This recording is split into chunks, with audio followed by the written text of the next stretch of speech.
शंकर काय चाललंय? अहो भाऊ इथं लोक दंगा करायला, तुम्ही कुठं आहेसा? आलो आलो 5 मिनिटात आलो. आणि खरोखर आले 5 मिनिटात. आले तसं आत गेले.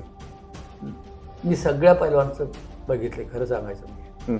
पण मारुती मानेवर जे जनतेनं प्रेम केलं तेवढं कोणावर केलं नाही. ते खेडेगावचं गरीब घराण्यातलं पोरगं, शेतकरी कुटुंबातलं पोरगं, त्या दिवशी सगळ्यांना आदर होता.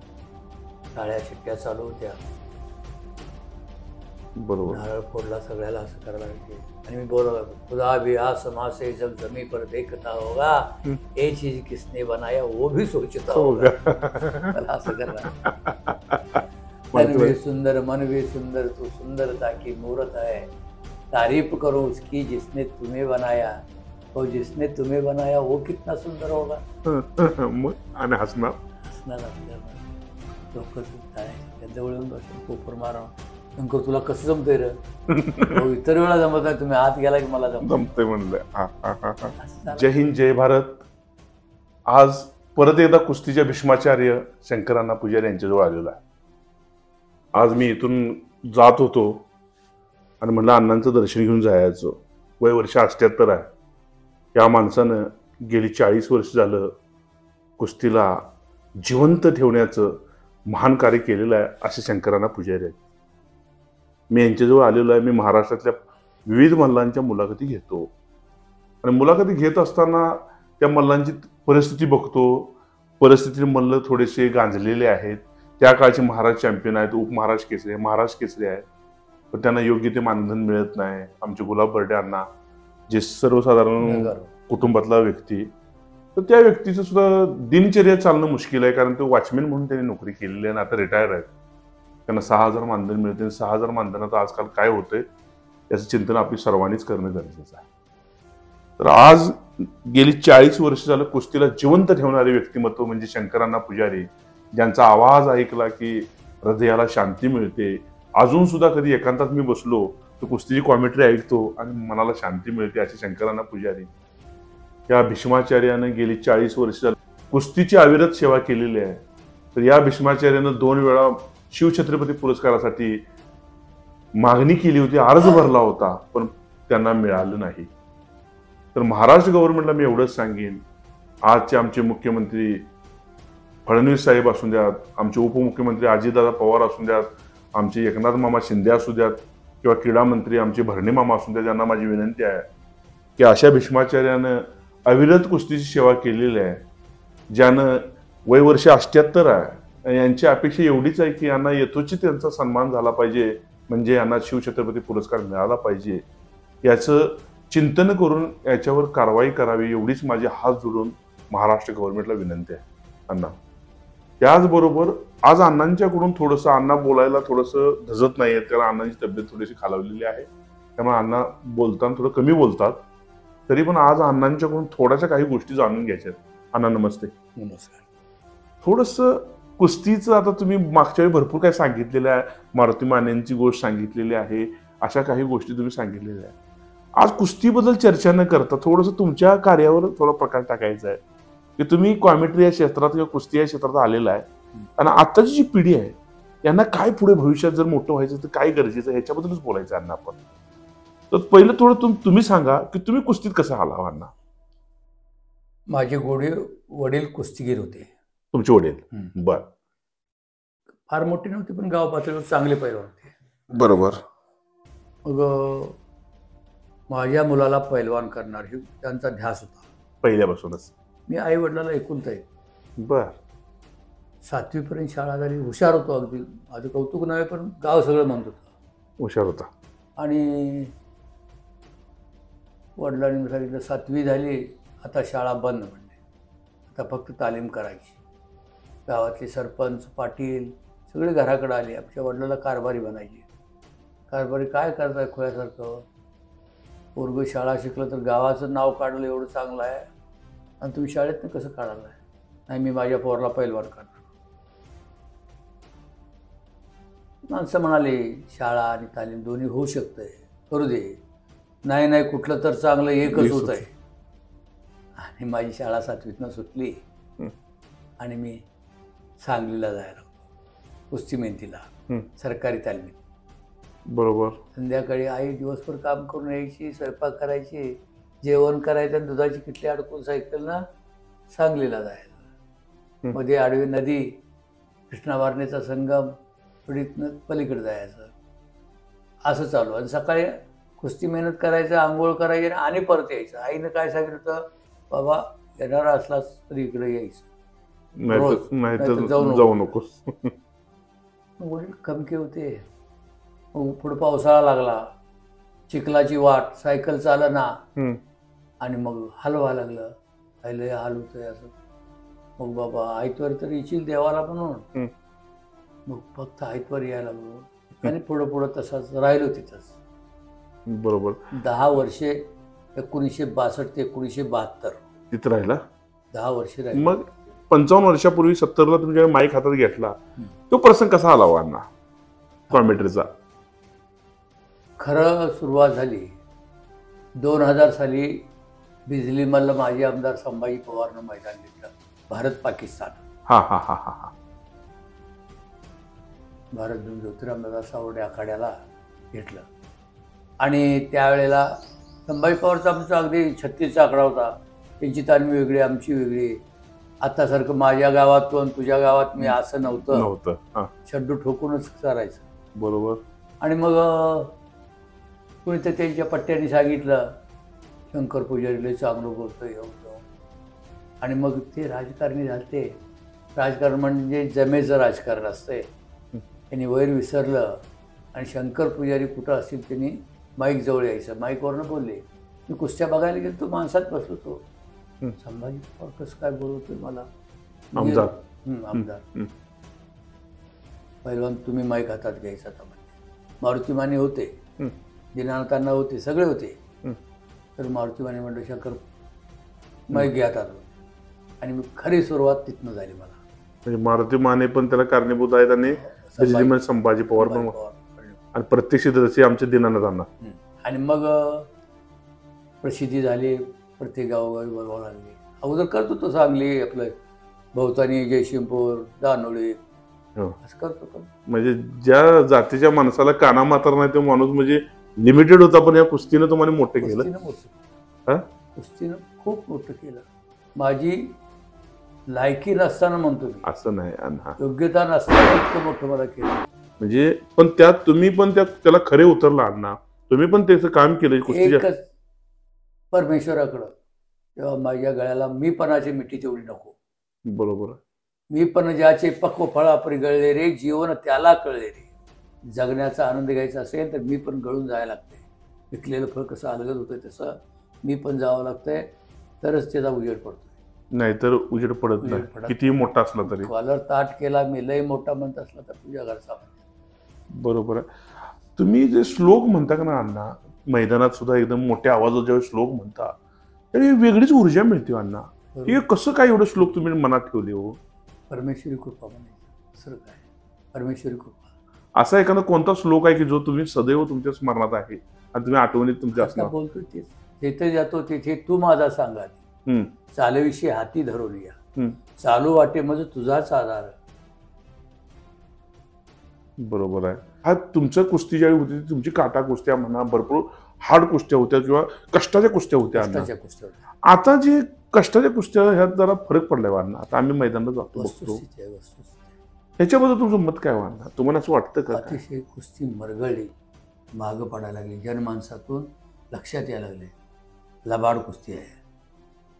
कुठलं तर हरियाणा केसरी, पंजाब केसरी म्हणून लावून नाव घेऊन आणायचं, जरा बॉडी बिल्डर असलेला आणायचं, नाव मोठं करायचं, असं बोरल्या गटात व्हायला लागलंय. आणि माझ्या गावात तो, तुझ्या गावात मी, हेच चालू झालंय. त्यामुळे हे थांबलं पाहिजे. आणि त्यात दलाली बी वाढली. बरोबर. कोणाची ओळख आहे ते मध्यस्थी होतोय आणि पैशाचं मधल्यामध्ये मारतोय, असंही व्हायला लागलंय. त्यामुळे हे झालं तर येणाऱ्या काळात कुस्ती संपून जाऊ शकते. होय होय होय. आज निवेदक आहेत, माझेच पट्टे आहेत, स्वतः सांगतात मातीतली कुस्ती मातीत गेली असती पण शंकरांना राहिले म्हणताना आज कुस्ती आहे, त्यांचं वाक्य आहे. खरं आहे अण्णा, खरं आहे. आम्ही सुद्धा तुमचा आवाज ऐकलेला आहे. तुमचा आवाज ऐकलेला असताना आम्ही सुद्धा त्या मैदानामध्ये पडू पाडू तो भाग वेगळा पण कुस्त्या आम्ही खेळलेलो आहे अण्णा. आणि ह्याचा एक आनंद वाटतो अण्णा की पहिली माणसं होती. मला अजून ते वारणेच्या मैदानात मारुती माने एकदा हिंदकेसरी मारुती माने पंच म्हणून उभा होते एका कुस्तीला, जुन्या कुस्तीला. मी 1989 पासून वारणेची मैदानं बघतोय. ते अजून माझ्या स्मरणात आहेत. मारुती माने पांढरा धोतर, पांढरा शर्ट अजून माझ्या स्मरणात कसे उभा राहिलेले ते माणसं गेली, त्यांच्याबरोबर कुस्ती गेली. काय किती सांगावं तेवढं थोडं आहे. पुरातन कालामध्ये 4 प्रकारे कुस्त्या खेळल्या जात्या. हनुमंती कुस्ती, जांबवंती कुस्ती, भीमसेनी कुस्ती आणि जरासंधी कुस्ती. बरोबर.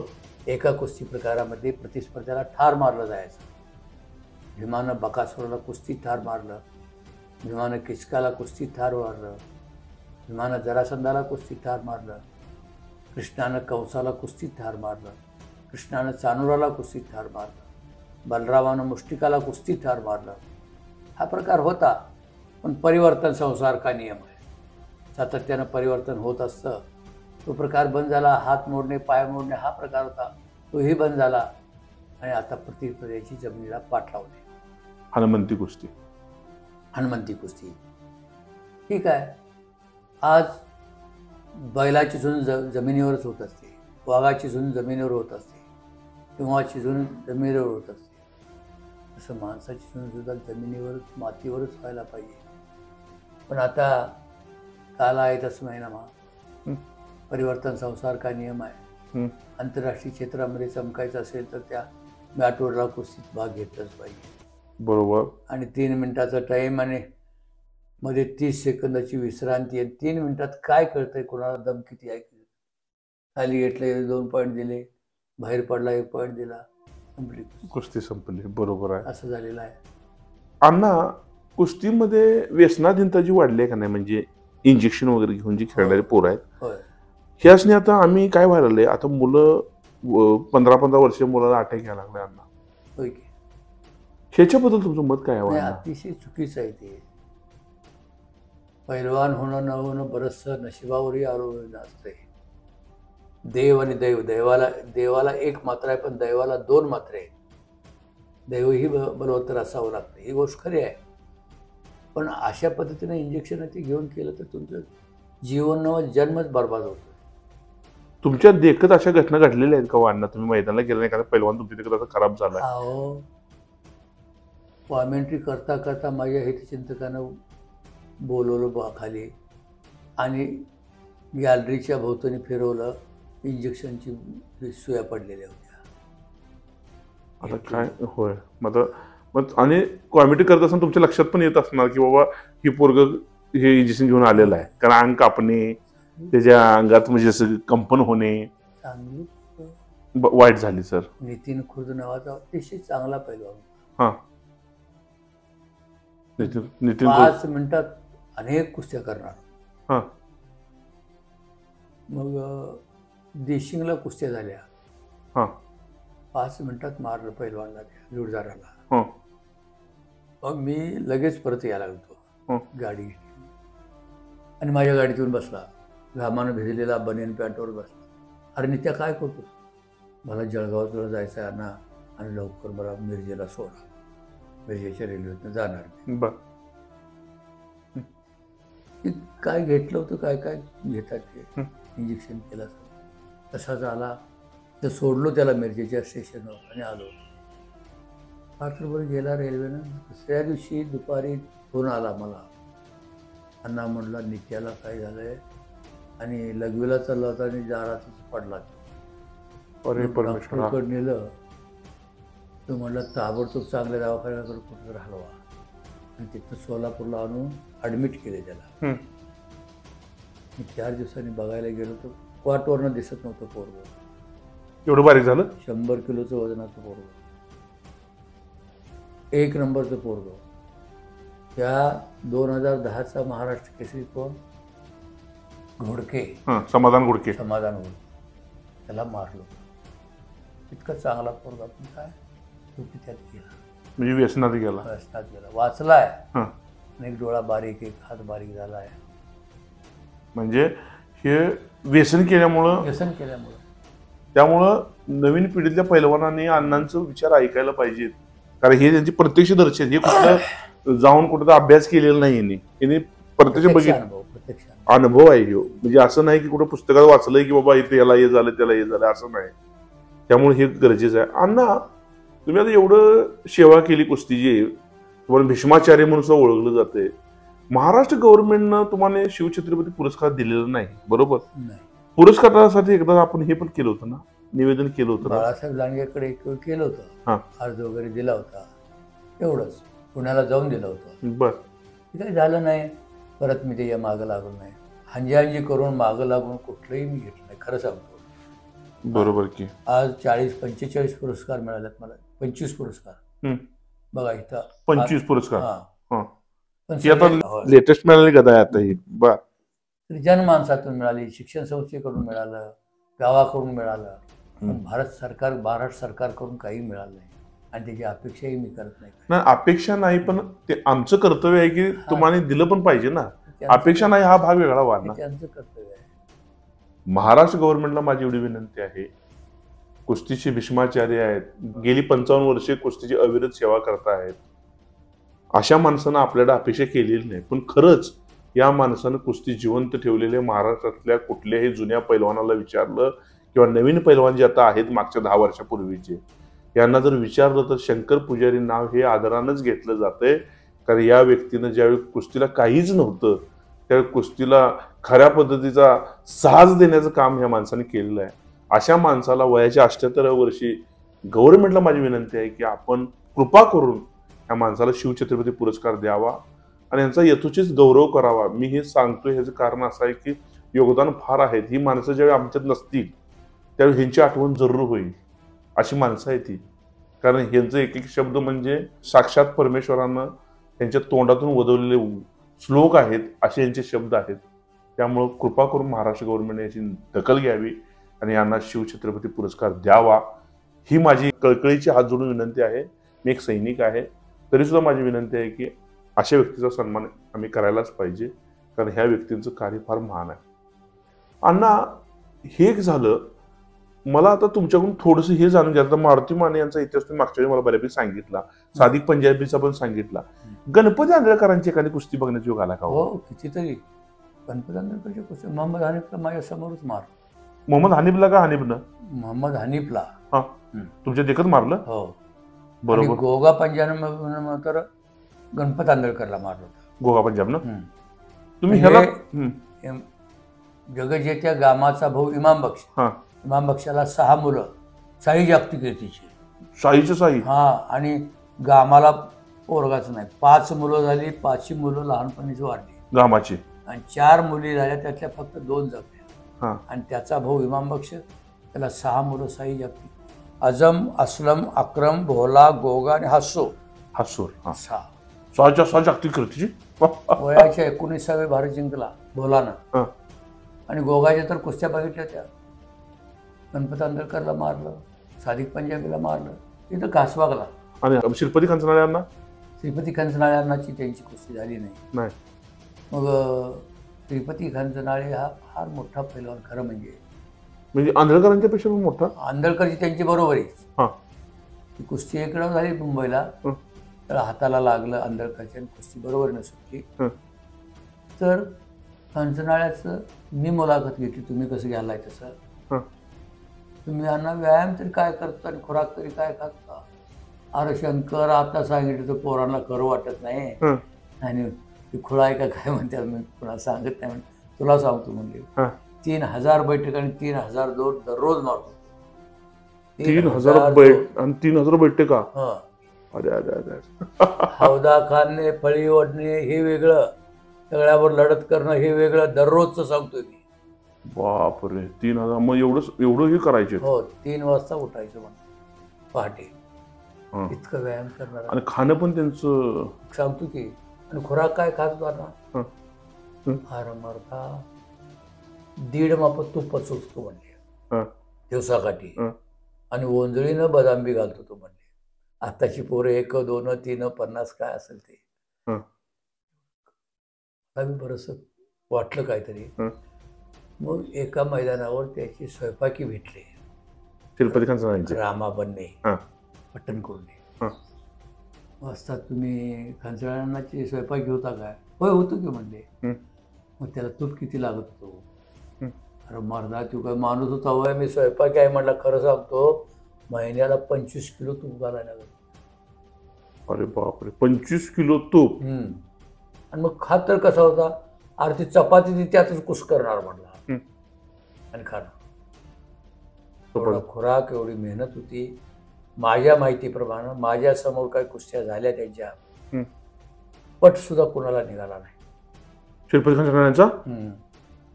सादिक पंजाबीची त्यांची एक वेळ कुस्ती सुटली, पाऊस आला. हां. परत दुसऱ्यांदा कुस्ती ठरली, दुसऱ्यांदा खंचराळ्यांना मारलं.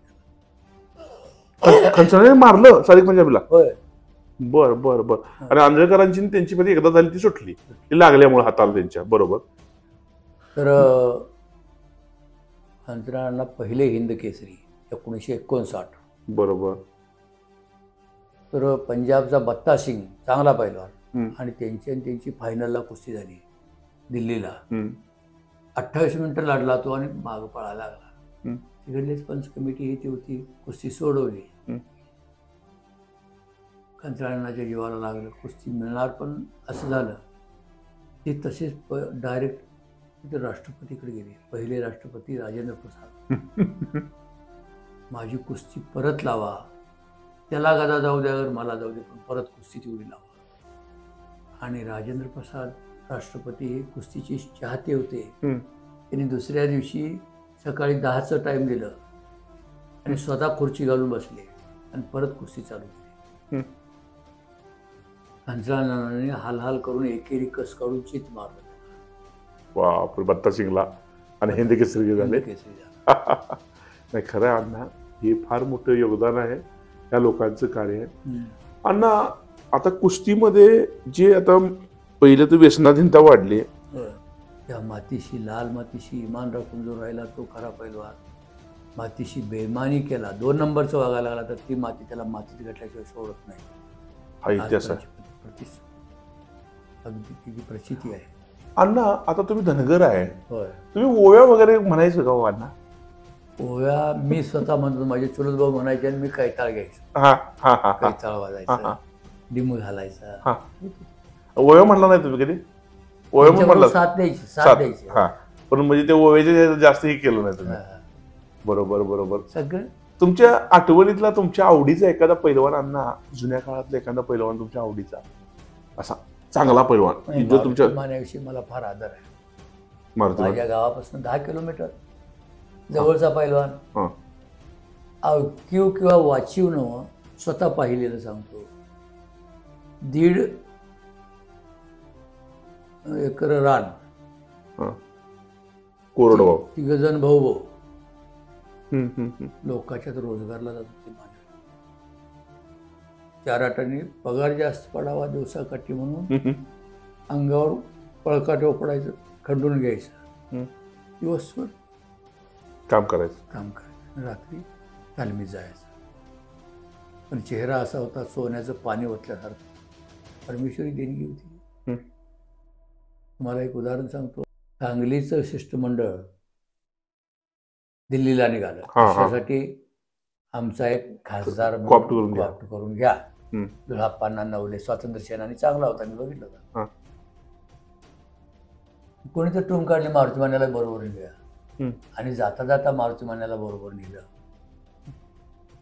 एका हॉलमध्ये बसले जाऊन, राजीव गांधी आतनं बाहेर आले, उठून उभा राहिले, मारुती मान्याकडे बघतच राहिले. राजीव 6 फूट उंची, कपाळातून निघालेलं नाक, कानाबरोबरच्या मिशा, भेदक डोळे, छातीचे तवे, आणि देह अष्टी. राजीव गांधी काही कमी देखणी होती का? नव्हते. पण ते ब्राह्मणी सौंदर्य होतं आणि हे मर्दानी सौंदर्य. आपल्या प्रियाला लगेच विचारलं, हे कोण आहे? सांगितलं तर यही तो मारुती माने जिसने भारत को गोल्ड मेडल दिलाया. इंडोनेशियाची राजधानी जाकार्ता इथं भारतासाठी गोल्ड मेडल मिळवलं. फ्री स्टाईलमध्ये आणि ग्रेको रोमनमध्ये, दोन्हीमध्ये. फ्री स्टाईलमध्ये सुवर्णपदक आणि ग्रेको रोमनमध्ये रौप्य पदक.